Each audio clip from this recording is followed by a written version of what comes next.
Hello, everyone. Again, my name is GG DeFiebre, Director of Research and Programs at SRNA, and I am so happy to be moderating this patient panel. I'm guessing we're inviting the panelists up now at this point. If you don't mind making your way up, that would be wonderful.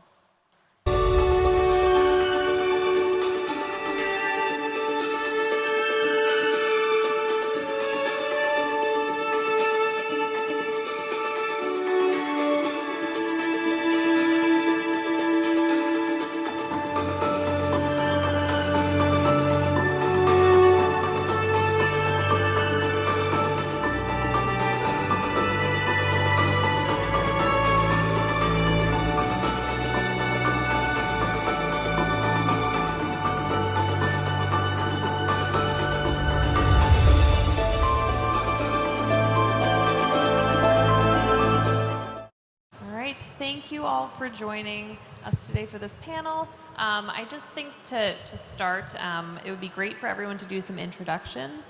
I'll just briefly start and say that while I am not someone diagnosed with NMOSD or MOGAD, I was diagnosed with transverse myelitis in 2009. So while not the same diagnosis, we have some similar, I'm sure some shared experiences here. So I appreciate you all sharing your experiences with us today. So let's, I guess, start down the line. If you don't mind saying your name, where you're from, and your diagnosis. Hi, my name is Colleen, and I'm from Rhode Island, and I have MOGAD, and this all started 9 years ago this week, actually. We were living our best life out in Arizona, and now we are living our new life and found our new path dealing with this disease. I'm Nicole. I'm from upstate New York. I have NMOSD and, is that better? I have NMOSD and it started 2018. I was officially diagnosed with NMO after misdiagnosis of MS for a few years. I'm Alyssa Steinman. I am double seronegative NMOSD patient. I had my first attack last summer, 2 weeks after I gave birth to my daughter. I went paralyzed from the hips down and also had double vision. And I was very lucky to get an immediate diagnosis a couple weeks after being discharged from the hospital and working with my new healthcare team at Penn in Philadelphia. I live right outside of there. Hello, I'm Brian Dawson. I'm a TSF ambassador from Pennsylvania. I was diagnosed in 2015 with NMO, and then in 2017 I was told it was actually MOG. Hi, I'm Jerome. I'm a TSF ambassador from the Philippines. I was diagnosed with double negative NMO soon after I finished medical school, so I am a doctor already, and as a patient at the same time. Wonderful. And so each of you kind of spoke a little bit about your journey to diagnosis. So, maybe you were misdiagnosed at the beginning, but do you mind each kind of explaining maybe what that first experience was like? Were you first diagnosed with something else, and then how did you get to the right diagnosis, and how long did that process take? Again, I guess we'll just go down the line if that works. So for me, like I said, it was 9 years ago this week. I actually presented with a UTI, and I had been very healthy before, and I ended up finding out I was actually a type 1 diabetic. I had low thyroid disease, and this was before, obviously MOGAD testing came out or anything, but I had a lot of neuropathy pain that they couldn't say was from my diabetes, but they didn't know where it was from. So about 6 months after that's when I started losing vision in my right eye, and I just thought it was allergies and stuff, and I finally went to the doctor about 2 to 3 weeks afterwards, and that's when I first heard that it could be MS. And so obviously we're petrified about that and trying to figure that out, and we started to have MRIs done and lots of testing and blood work and things like that. And then it was about another 4 months after that when I had another optic neuritis attack in my left eye. And that's when they were saying, okay, this could be something else, but they still weren't sure because I was testing negative for MS and I was testing negative for NMO. I was at Mayo Clinic in Arizona with actually Dr. Wingachuk, who does a lot of research for NMO and stuff.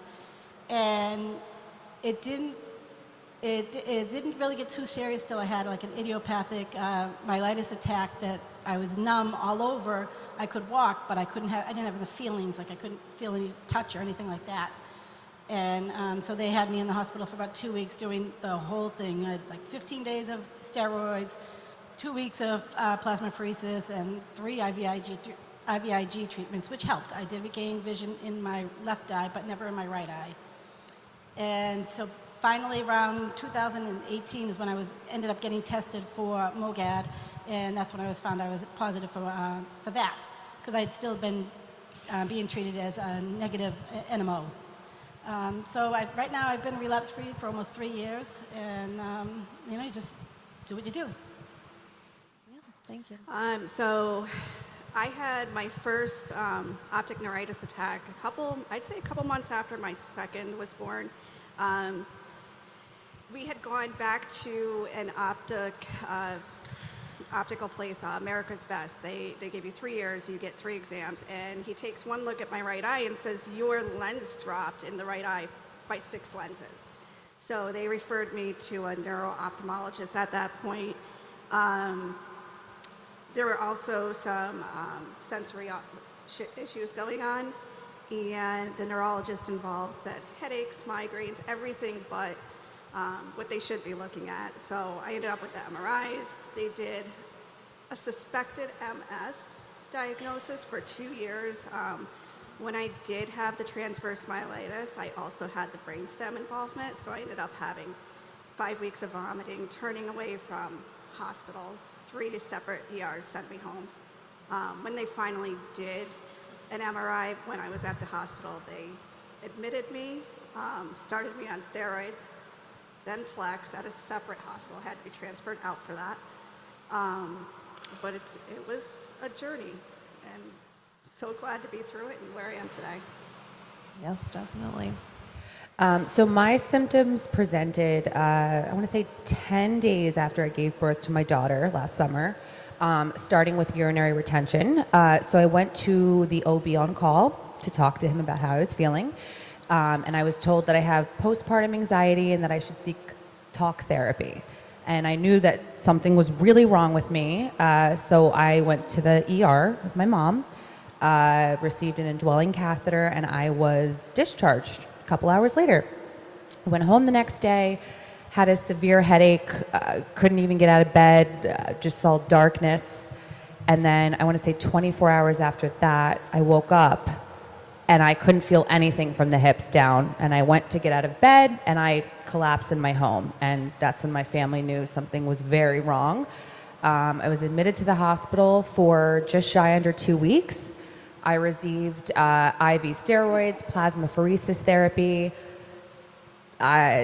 Doctors were in and out. I was this mystery case. Nobody knew what was happening to me. A lot of the doctors suspected it was MS.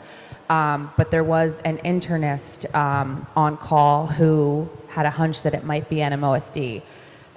So they did a spinal tap, MRIs, showed severe inflammation in my brain and in my spine.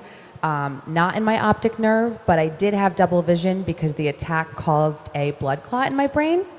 So that's what had caused the migraines and the double vision. But I was on plasmapheresis for 5 days. I got my vision back. And I was able to move my legs again after day 7 in the hospital. And my diagnosis was just 2 weeks after being discharged when I found my new healthcare team at Penn. So for me, it started with a cold. I had it for about 2 weeks. It wasn't getting any better, so I finally broke down, went to a clinic, and they gave me some antibiotics. A couple days later, it just kept getting worse. My eyes started getting blurry, which was really out of the ordinary. So they said it's just sinus pressure, you'll be fine. Gave me stronger antibiotics, sent me home. So finally, about a week later, woke my wife up, probably about 4 in the morning. Said, something's not right, having a hard time, just really weak. Take me to the ER. So we got to the ER, they started doing their thing, not necessarily any urgency. I just had a really bad cold. I was dehydrated, blah, blah, blah. And then over the course of 5 hours, I became blind in both eyes, and I was paralyzed from the chest down. And at this point, not only was I in panic mode, the ER staff was also. They didn't know what was going on. So they started bringing in the different departments for consultations, nobody really seemed to want to deal with what nobody knew what was going on. So finally, they put me in some cardiac or ICU for, I think it was about a day. Then they finally started to move me as I started to stabilize. They did start me on some steroids. And then I think it was on 2 days later, a nurse asked my wife, did they do any scans? She said, scan of what? I said, I don't know. His back, he can't move. Which they didn't. It never occurred to them. So the nurse started making phone calls and finally found the neurologist on call who agreed that might be a great idea. So they did, and that's when they found lesions starting around T3, T4 down my thoracic spine. At this point, my vision had started to come back. So things definitely started to get better. I was moved into a physical rehab facility. Spent about 2 months in total going through the initial rehab phase where I was discharged to home. And again, it was probably, I guess, about 2.5, 3 weeks in, I got a diagnosis, which is pretty rare to have one so quickly, it feels like. And the neurologist came in and he was proud as could be. It's like, he just became a new dad. He was all smiles. And he's like, you have NMO. Like, we figured it out. You have NMO. Oh, that's great. What is it? So he told me about it, and he still smiles. And he said, what's the prognosis? He's like, you got about five years, you're going to be blind. Probably by 7, you're going to be on a ventilator. Then we have to worry about pneumonia, and that's probably going to be the end. We'll be back. Still as proud as can be. So really mixed signals on my end. And then I spent the next 1.5 years going through a constant cycle of relapses with steroids coming off them, symptoms coming back and going blind, where I was doing my own research, and I was finally able to frustrate my neurologist enough. He just said, I don't know what to do with you anymore. And sent me to Johns Hopkins, where just from the initial consultation phone call, they're like, yeah, we know what's going on. This isn't NMO. Switched me over to medications, and within 6 months, I was fine. I went down there, saw my new care team. And they were like, yeah, you have MOGAD. Pretty confident this is what it is. They did the test, it came back positive. The most impactful part of it was they told me that, yeah, you're going to die old. You're going to have a heart attack or diabetes or some other comorbidity is going to get you. This disease is not the end for you. And so that's how I got here. So this is going to be a long story. I'll try to be it short. So my symptoms started when I was in first year in medical school. So I was a dancer, just like Samira. I'm a street dancer. So I started having numbness of my right foot. So I thought I was just like over-practiced or something, so I didn't really pay attention to it. And then fast forward to third year of medical school, I didn't realize that the numbness of my right foot stayed. And then I started having bladder problems. So that's when I started, oh no, I have something else. And I just finished a neurology class, and I was like going into my first hospital clinic visit. I knew there was something wrong with me. I already tested my reflexes. I know what I have. And then that's when I got tested with a lot of things, but the results was inconclusive. So my neurologist told me go back after 1 year. And as a stubborn patient that I am, I didn't go back because I was so focused on finishing my medical school because I wanted to become a doctor. And after medical school, that's when it got full blown. I got dropped foot. I remember I was scrubbing in an open heart surgery in the Philippine Heart Center, and then my right leg suddenly was so weak, and I was in an open surgery. I was scrubbing in, so I had to wait until the surgery ended, and then that's when I told my residents that my leg is really weak. It was funny because my mother then told me to get checked already, and I had I was contemplating if I get a consult now or just postpone it in December. This was October, by the way. Because again, I wanted to become a doctor, and in the Philippines, you have to finish your internship before you get to take the medical board exams and become licensed. So I went there. I told my mom, okay, I'm gonna get my consult now, and I was tested. that's when they saw that I have lesions in my spine. So back in 2018, when I had my first consult, we only did like a lumbar MRI. And so that's why we missed it, because like my lesions were all from the cervical down to the thoracic level. So my results again were still inconclusive. I was still diagnosed as MS. I was treated with steroids for like a couple of days, and then I was on oral steroids. So again, this is October 2019. I'm like 4 months into my internship. So when the doctor told me, oh, I think you have MS, you have to take a leave of absence because I'm on oral steroids and I'm immunocompromised. And I'm serving in an underrepresented hospital where I can get infections anytime. So she told me, you have to take a leave of absence for like 3 months. And again, I am stubborn. So I went back. After a month of leave, I went back to finish my internship. I made it work. I really made it work. So I was a doctor and a patient at the same time. So I was an intern today, tomorrow I'm a patient, I'm an intern today. It was a cycle, and then COVID hit. I wouldn't say it's like a blessing in disguise because I lost a lot of people of COVID, but it was an advantage for me because like then the internship turned into like virtual, so I had to stay home. I don't have to go to the hospital. So COVID hit, internship finished. Now I get to take my medical board exams. I'm ready to take it. And then 4 weeks before I take my medical board exams, I lost my mom of COVID.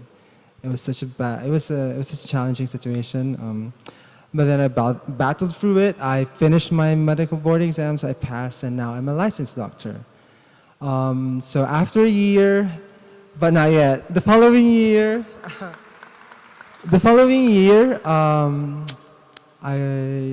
I took like a second opinion because like they're still treating me as MS.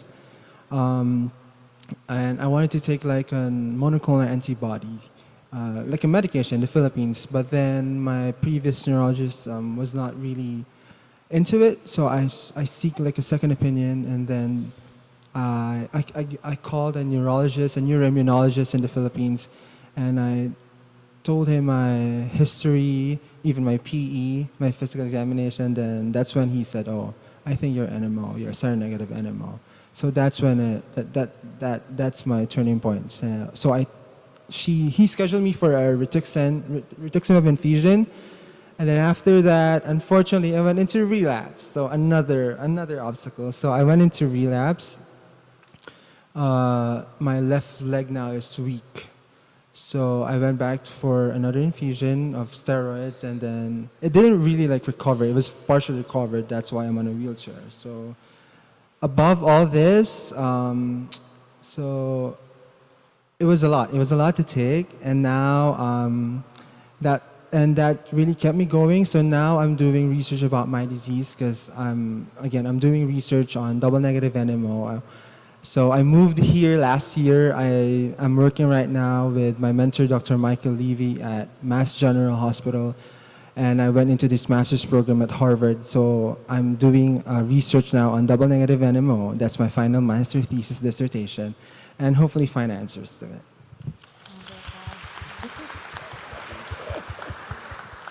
So thank you all so much for sharing your stories and experiences. I know the beginning part of the diagnosis process where you're having these symptoms that you've never even thought might happen to you. You hear words that you've never heard before, like neuromyelitis optica or MOG antibody disease or transverse myelitis. It can be really scary and overwhelming, and just, again, not a situation I think any of us ever thought we would be in. So do you mind just talking a little bit about kind of what you would tell a patient who is newly diagnosed, now that you're, kind of on this journey, any sort of key learnings that you would say to someone newly diagnosed? Does anyone want to start? I would say the first thing to do would take a deep breath. We've come a long way, even just being, since 2018 with my MOGAD diagnosis. But a friend of mine, his wife had been diagnosed with MS about 2 years before I started my issues. And I remember calling them, and they said to me, take a deep breath. This is not going to kill you. Your diabetes or something else is going to get you. So for me, my first thing would take a deep breath. There is so much more information out there right now than we've ever had, and you know, you're going to get through this. Yes, there are going to be hard days, like all of us. You take those hard days, but don't let those hard days consume you. Try to stay as positive as you can, as hard as it is. You have to do it. My dad always said, growing up, a good day is a day you wake up. So for me, every day I wake up is a good day.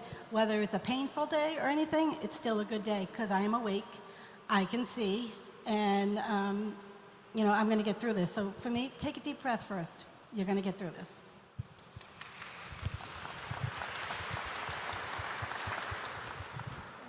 I add to that. I would definitely say be graceful with yourself because just like Colleen said, every day is going to be different.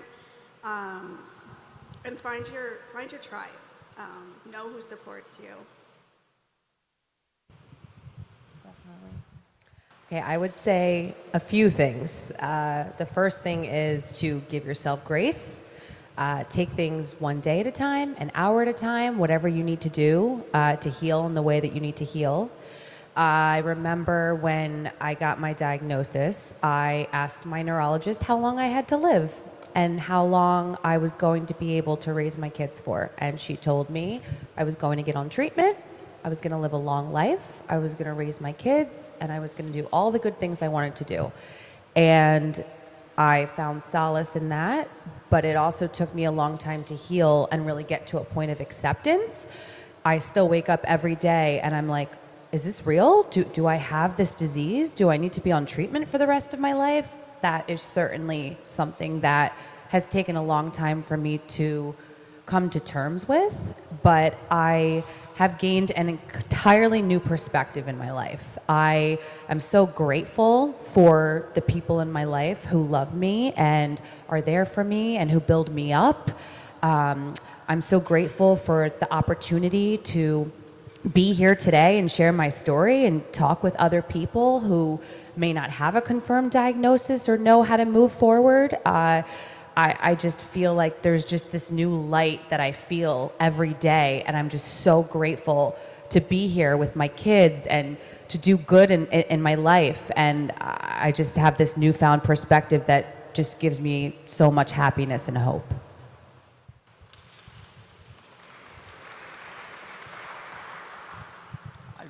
A couple things, and they really kind of build off of what some others were saying. One is grace, definitely so.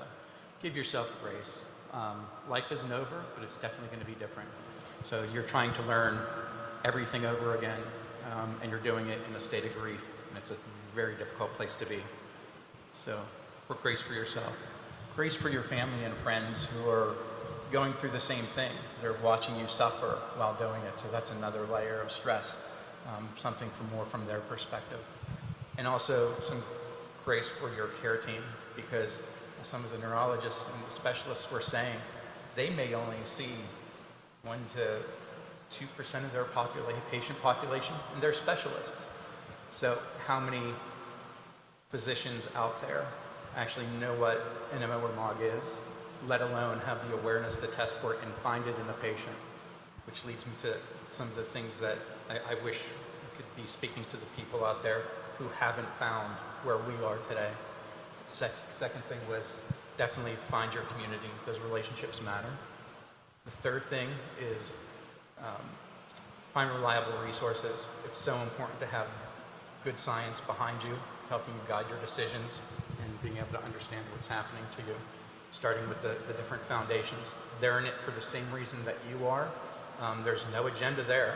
They want to find cures and they want people to have better lives. It's the best place to start for information.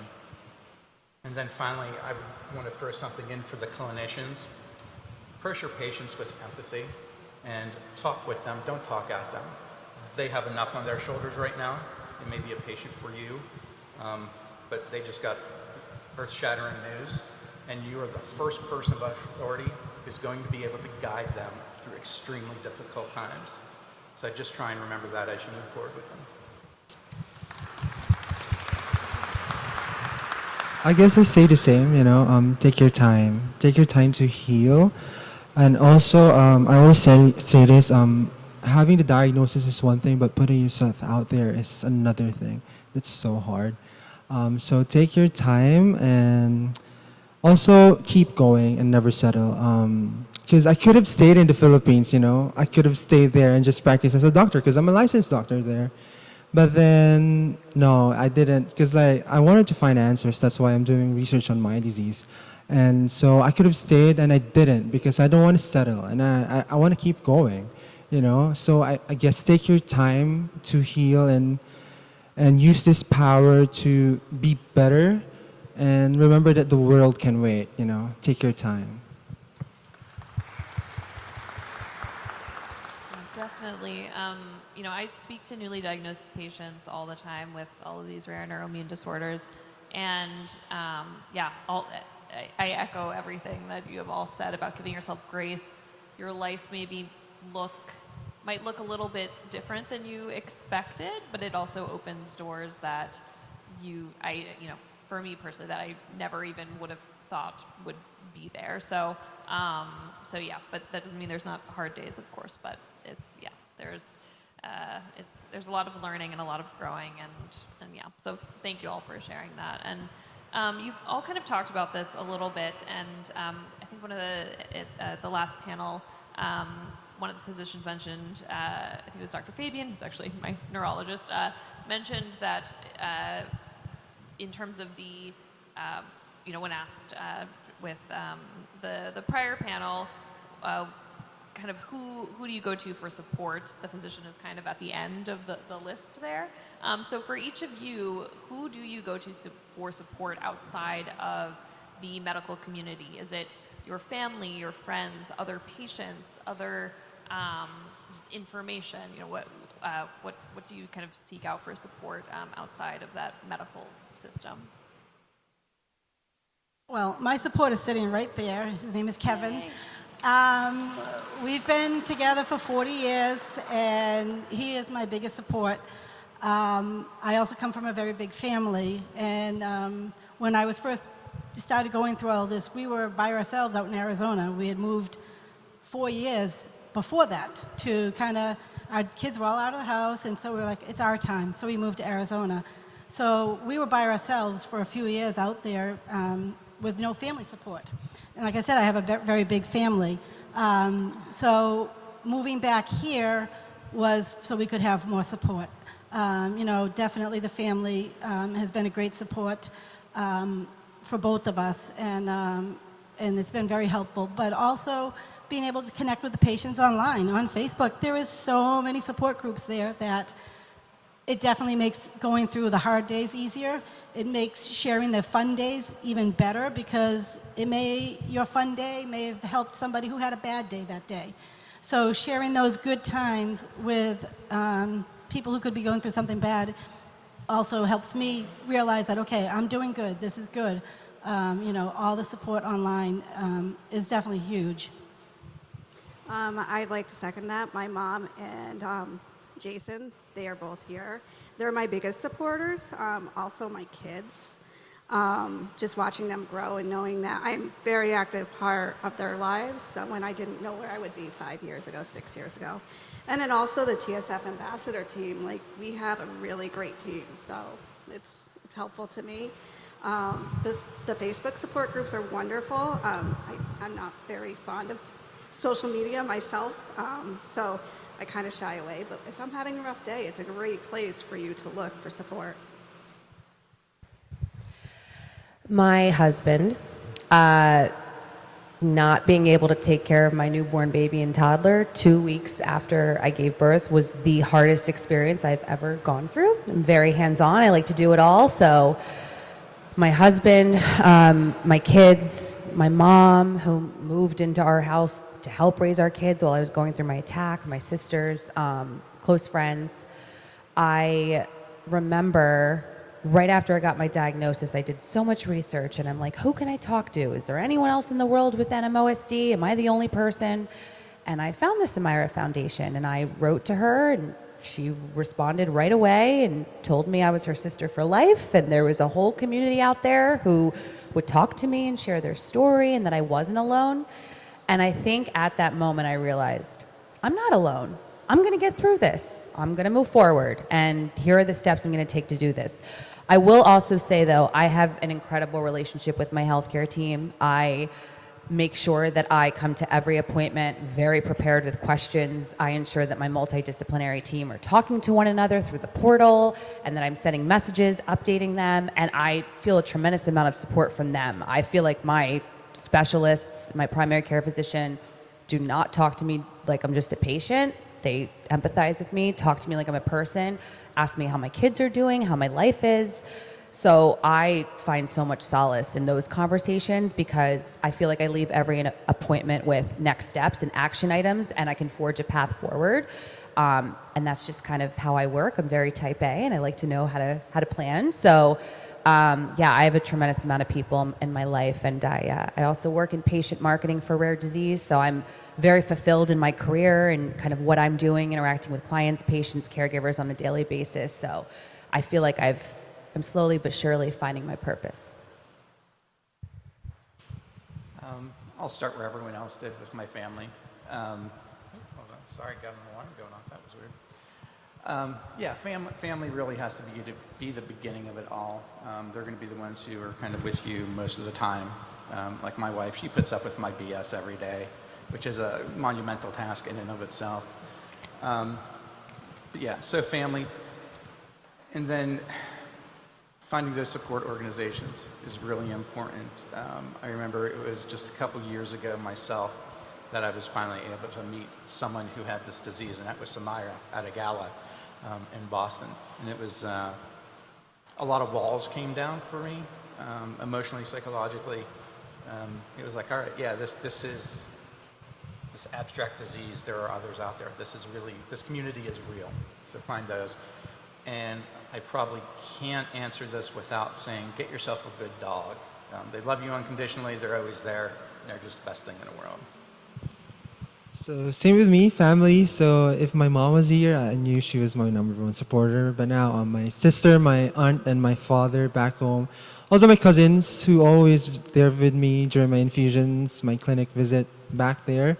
But here I found my friends back in Massachusetts. So I have a small group where I can hang every weekend. And also I have a dog. I just recently got a corgi. So I have a dog. And also, last but not the least, Samira, and the foundation, my newly found family. So, again.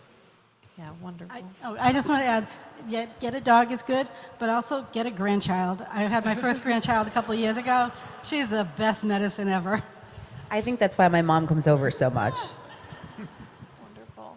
Yes, all for pet therapy and family, and having a good, medical, good relationship with your medical team is incredibly important. And all of these events like this, where you can meet other people who get it without you having to explain stuff, like people just get it. So, so I think it's probably time for us to open it up to questions. I don't know if there's any in the audience or online. And thank you all so much for sharing everything.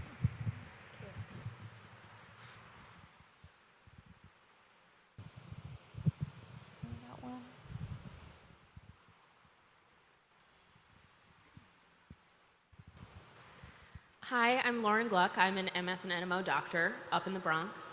And I appreciate you guys mentioning the importance of your care team and everyone talking to one another and giving you space in the visit to be guided instead of aggressively pushed. What is something you would like your clinicians to either say to you or ask you that they don't enough?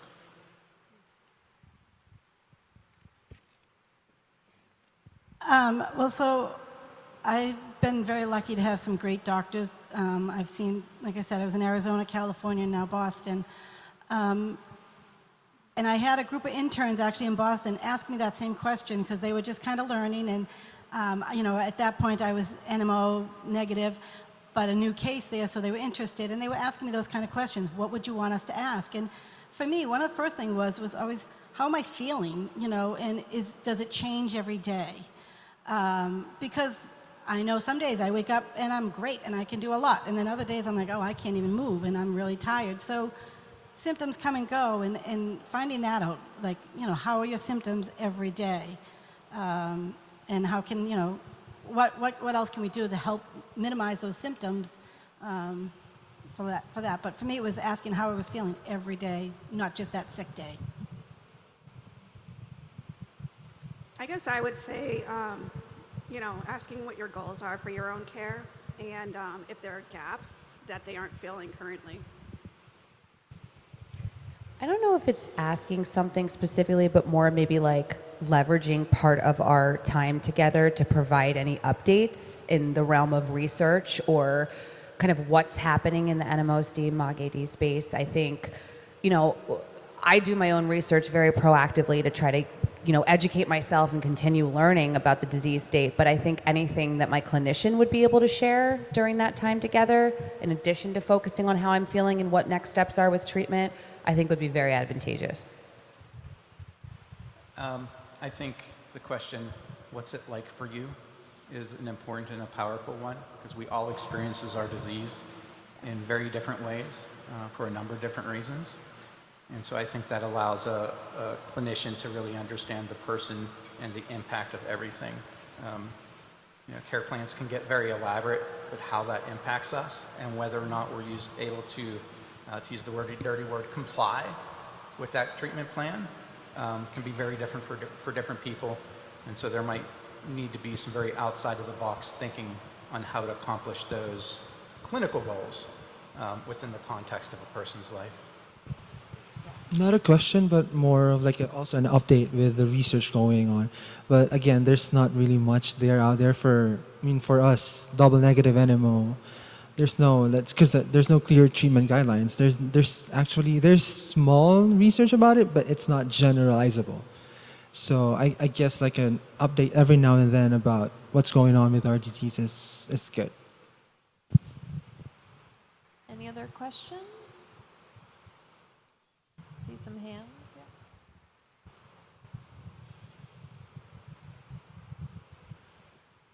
So I have a question for the gentleman on the end. You're a provider, right? I am an MD in the Philippines, but not here. I'm a student here. But that's okay. You're still in the field. Do you treat your patients any different when you see them as being a patient yourself? Can you repeat that question? I'm sorry. Do you treat patients that you see any different than you would have prior to being diagnosed? Is your compassion level changed with the patients that you see now? I'm not seeing any patients now, but I'm currently shadowing. So an observation, like when I disclose to a patient, because I'm shadowing a neurology clinic, when I say to a patient, oh hey, I am an NMO patient, you know, you will see how that patient interacts with his or her doctor. Suddenly he or she become very open about what are his or her symptoms, which is actually very surprising, because like it's actually different, because I'm on that unique situation where I'm a patient and a doctor at the same time. I will know that certain level of connection that I will develop for my future patients is something that I'm very proud of. I will be proud of, because like it's hard to take history in a patient, because like there are symptoms that are psychologically devastating, to be honest. Going back to my story with my bladder problems, it took a while for me to disclose it, because like I'm like 25-year-old male with like bedwetting problems. It was so hard. So again, I would say I wouldn't treat them differently, but because like for me, I see patients at the same level, but more focused on those who have the same problems with me. So yeah. Great. Well, thank you all so much for asking such wonderful questions, and thank you all for sharing your stories and experiences. These sorts of panels just are an incredible opportunity for us to learn from each other and Yeah, I really appreciate it. So thank you all so much. Thank you. Thank you. Thank you.